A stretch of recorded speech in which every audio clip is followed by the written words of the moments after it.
I don't think he can do that. Okay for the you to wear the Saints. I don't write about the Saints. Church I'm and an state. NBA writer. Church and state. I think what he's saying is you need to give him some beer. I think that's exactly what Will is trying to say on the record right now. I would have gotten some if I was sixth man last year. These are rather tight. You know? I've been stretching mine out all day. What are you looking for? Those guard spots, you have a lot of guards.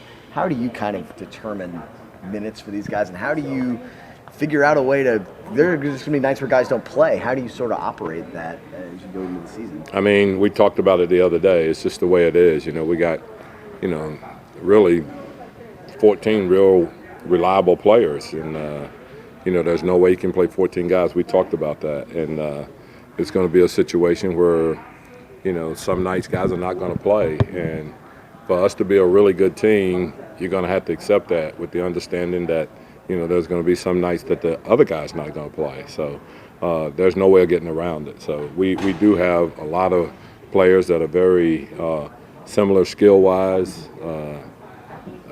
that are multiple position guys, but it doesn't matter when you got 6 guys at those positions. So we'll have to make tough decisions, but, you know, that's what you got to do. Even when you have selfless guys, whatever it is, good guys, I mean, at some point there's an ego involved, right? I mean, how do you manage I don't know if it's ego. I don't know if it's ego as much as it is just the desire to play. Yeah. You know, so and we talked about that also. I understand that guys are going to be upset if they don't play. I would rather them be upset for not playing than to be content sitting over there. You know, so it's something that we've got to manage as a coaching staff, and you know, along with Griff and Trajan, and sit down and talk about it and try to come up with a plan. But, you know, the one thing I tell most guys, though, at some stage you'll get an opportunity to play. It's kind of happened, you know, when it happened with Kendrick, happened with, you know, Jaleel last year. So I think that what you have to do as a player is that you have to be a real pro, and you got to keep yourself ready to go with the understanding that at some stage when I get that opportunity, I'm going to take advantage of it. How much tougher is it to make some of those decisions based on how many guys have played so well too? It seems like you just have guys that have done really Oh, we do, you know, we do. And, you know, usually at this stage somebody have separated himself from the pack, but, you know, I don't see anybody that have really separated himself from the pack for the simple fact, like you said. I think most of the guys that we've stuck in there played well, you know. A couple guys have mentioned since that last game that it was good to see that starting group kind of catch some rhythm in that third quarter. What have you seen from those guys? I know they haven't played a ton together, but what have you seen from that starting group, and what would you like to see a little bit more going into Well, the I season? think we can be a team that play with a lot of pace, that group, you know, when you think about the guys that are out there. And, you know, Lonzo pushes the ball great, so does Drew. Drew's a great runner. Brandon, the same thing, you know, a long guy that can push the basketball. And, you know, Zion is very athletic, and, you know, you got, you know, Fave, who's just really solid guy in that group. So I think what they did in the third quarter is that they really began to run into space and open up driving alleys and things like that, which when we do that, you know, we're pretty good. You have a lot of guys on this team who are lead by example guys. Do you think anyone's established themselves as more of a vocal leader yet? You know, I think each one has done he's been a pleasant surprise, because I think he's spoken up and talked a lot. But, you know, I think that one of the things about this group is that most of the guys are going to follow Drew's lead. And his lead is that when we come out to practice, we got to practice hard and try to get better. So we don't need the really rah-rah leadership guy. I think when the time comes, I do feel confident that Drew will step up and say something if it's needed. But I don't see him as a rah-rah kind of guy that's just going to, you know, talk to be talking. I think when he says it, you know, guys are going to listen, and he doesn't say a lot unless it's necessary to speak. You've done a couple of road games now. This is your first few weeks of this Zion experience. Has it been about what you thought as far as the hysteria over it? I mean, you're going to a place like New York in preseason. You're going to have 50 reporters or whatever it is there. I mean, what has it been like, and is it about what you expect? I mean, that's what it's been, really, if you think about it. I mean, we play in Atlanta, they got 14,000 people there. The next game they play at home, they got 4,500 or something. So, that's what you get, with him. I think he's done an unbelievable job of handling it. I think his teammates have done an unbelievable job of handling it. We understand that there's going to always be press. I think, you guys see the way he handles the press. He's just an impressive young man that is really mature beyond his years, but he also is really focused on becoming a great basketball player. So, I don't know if anybody else that age could handle it the way he has, but at the end of the day, he just want to be a great basketball player, and he's working at becoming that. Is it distracting at all for you guys, or is Not it at fun all. for you guys? Not at all. I mean, it's fun having people in the stands, and it's fun, having a guy that wherever he goes, people are cheering for him, and and trying to get a piece of him, wherever he goes, and he's handled that great also, So one of the things that he'll have to do is learn to say no, and that's tough for him, because he is a people person, but I think he's handled it great. He's he continues to just work, and I think he's got the respect of all of his teammates because of the kind of guy that he is. Thank you. Thanks, Alvin. Yeah, I can give you this one.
So whoever the ball, wherever the ball lands, that's where it is. So I feel comfortable with both. I know he feels comfortable as well, but he is a tremendous ball handler, good playmaker. So he's been fun to watch, man. Has it been weird at all to have like the rookies or maybe the two-way guys coming to you and asking you for advice? I on what's going on? had a conversation with my buddy about that yesterday. It's crazy because literally I feel like I was in their shoes yesterday. So it's cool that they look up to me enough to or want to ask me or for my advice or my opinion on certain things. So it's been awesome. I've been able to learn so much from my teammates in the last couple of years, and it's great that I can pass that knowledge on to them. How competitive is those guard spots right now? I mean, just getting minutes seems like it's going to be a real challenge. Does it make practice more competitive? And I think our whole preseason has been intense, but we're not worried about that. We're worried about winning games, and whoever's out there playing the hardest is who's gonna be playing. We have talent, we have depth, we have a really good team, and so we're focused on winning games and getting better every day. You went through last year, there's nights where you don't play and there's nights where you do, and you get a chance. And how do you kind of get through that mentally, where and that's not an obvious For thing sure. to- No, you continue to work. You continue to rely on the hard work you put in. You come in, you get your PD done. You be a great teammate, and you wait, and you would capitalize on the opportunity when it comes to you. It's the NBA. Everyone in this league is good from top to bottom. There's not a scrub in this league. People can tell you that, and I can tell you firsthand. Everyone in this league deserves to be here. So, everyone likes to compete too. So when you're out there, you play hard, and whoever is playing the hardest is out there.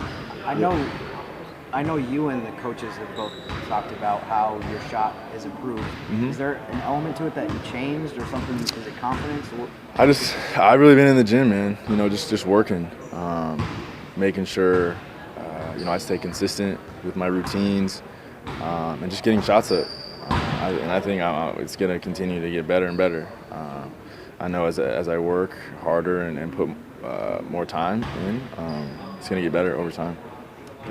This is kind of a different path, but you've now been around Zion for a couple of weeks, a couple of road games with him. Is it as crazy as you maybe expected it to be going on the road? He is he's an icon, honestly. That dude is. It's a madhouse everywhere we go. Every hotel we pull up to, every arena we pull up to. But you can't hate the kid. He's awesome. He's a loving dude, and he loves the game of basketball, and he's a great teammate, and he's fun to be around. So it's cool to see all this. Can you compare him to anybody? Nah, he's Zion Williamson. He's one of one. He's one of one, man. No one's ever seen anything like it. Are you kidding me? Did you think you understood what hype was when you were around Boogie and AD? That's the thing, and then this is a different. It's level? different, man. And it's crazy because he's just a 19-year-old kid. And I'm a kid too. I would say that. I'm a kid too. I just turned 21. Wise, right? He's a young dude, and he's just living life and having fun. Yeah. Frank, do you think what we've seen of him in preseason will translate? Of course. The way he plays? Of course. He's a freak of nature. He's an incredible athlete and a guy with so much energy. He's always just bouncing around, springing around. So, yeah, you'll definitely see the same things. This will be an exciting year, and I think an exciting year for the NBA just because of who he is and what he brings to the game. Do you think some of these opposing bigs have been kind of surprised when they go against him? I know you guys played with him a few weeks, but I think so. It's like anything when you see something for the first time, but when you see him for the first time, it's like, oh, he's strong, and I think it'll be competitive, man. He'll definitely be able to get where he wants, but people will adjust. It's the NBA. They'll see him, and it'll be competitive. Thanks, Frank. Thanks, Frank.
We were asking Frank about Zion mania. What's it been like for you? Has it been as crazy, the hysteria? It's Zion mania, and it's not Nicolo mania. So for me, I'm very cool with that. It's unbelievable. Wherever you go, whatever you turn on TV, you watch social media, it's everywhere, But for me, honestly, is just if he can handle that, if he's okay with it, I'm okay with it. So I'm good. How's he been so far with it? I believe good, but he has to answer to that question. So till now, he played great. So that's the bottom line. And till it doesn't affect his game, till it doesn't affect his positivity and his behavior, I think is okay with it. What are your impressions of him as a player now that you've played with him? It's impressive how strong and how good he can control his body. These two things are the most impressive thing for me. Can you compare him to anybody, or even begin to compare him to No, somebody honestly, else? no. First of all, it's my first year overseas. I've never played against, let's say, top level athlete in the world. No, I cannot compete with anybody. But also because I haven't seen anybody of the elite group. Yeah. Let's say. A couple of weeks into this, getting a couple preseason games, you feel like you're pretty well fit into this offense? You feel like you know where your spots are and where you're supposed to be at this point? I won't say I know exactly where I am, but I'm getting there, and I'm trying to help the team as much as possible. Whatever coach asks me, I still need to figure out a couple things. But we have another game and another week in front of us before the season starts. So I hope in these days I will catch up everything. Has adjusting to the NBA game been about what you expected, or do you think it's been a little bit more? Where are you at right now with your adjustment? First of all, it was preseason. It wasn't real. Let's say it's different. I believe it's going to be different during the season. But basketball is basketball. So it's just a matter here, as I said in my first interviews. It was just a matter of spacing and pace. That's different. I'm always there to understand it. And as I said, we have other 7 days, and I hopefully going to catch everything up in these days. Great. Good. Okay. Thanks, man. Thank you. Appreciate it. Appreciate it. I go and make this. Yeah. Okay.